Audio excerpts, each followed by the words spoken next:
ചുമ്മാ തമാശക്ക് കളിക്കലട്ടാ. സത്യം വേണ്ട അവളോട്.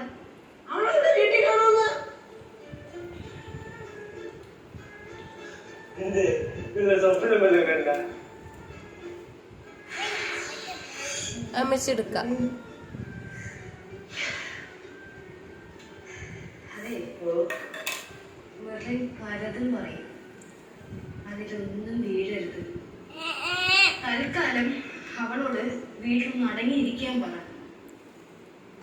ഇപ്പൊ വന്ന ആലോചനയില്ലേ, എങ്ങനെയെങ്കിലും കഷ്ടപ്പെട്ട് പിടിച്ചു നിർത്തി കുറച്ച് നാളോടെ ഒന്ന് മുന്നോട്ട് പോകണം.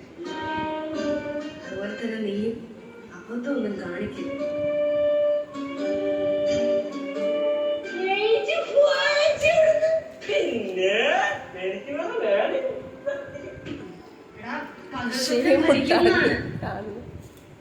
എന്റെ ഈശ്വര,